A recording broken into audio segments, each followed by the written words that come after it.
I had packed enough food to go from the Caymans to Santa Marta. I figured about 8 or 10 days, 750 miles. I had what I thought was plenty of food and plenty of water.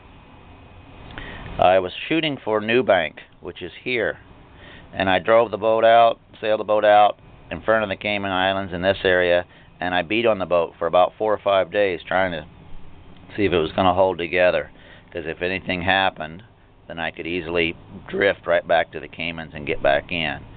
So once I decided the boat was going to hold together, I was shooting for New Bank, and the angle just wasn't right, so I ended up going down to Serenella, which is a Colombian run military island. There's 8 or 10 guys on there, and I showed up there, spent a day or two, had some issues there, overcome those, and then they gave me some more water, and then from there I ended up coming down, trying to go to Santa Marta.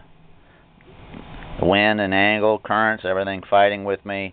I got into a storm out in this area here. For about 12 hours I was in 11-foot seas and 45 knots.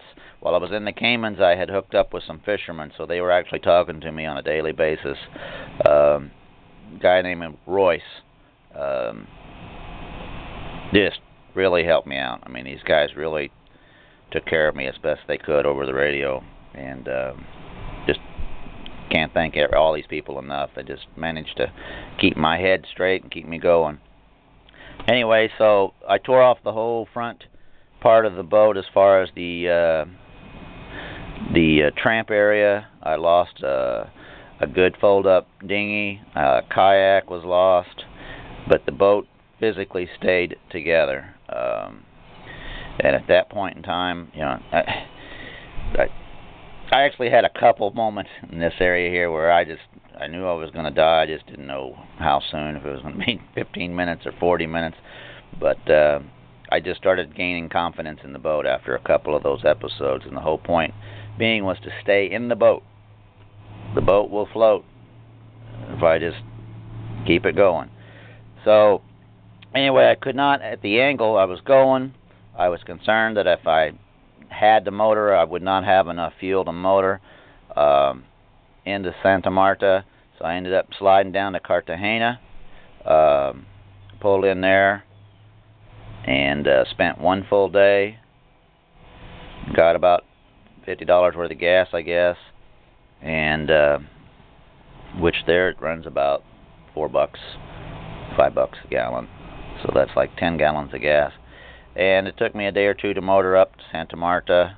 I did catch some good wind and was able to sail part of the way.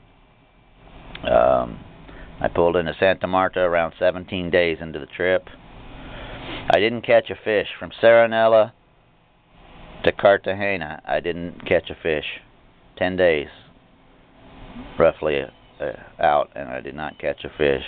And somewhere in around the Barranquilla area here, I caught a little Spanish mackerel and made a nice feast out of it. It was good. So 17 days. Grand Cayman to Santa Marta. 8 days from Sarasota to the Grand Caymans. Roughly 1 month, maybe a little bit more, in the Caymans to repair the boat. So this leg I made solo. And I was scared. But you know, got to do what you got to do. I wasn't going to abandon the boat, and I just thought I just had to think things out.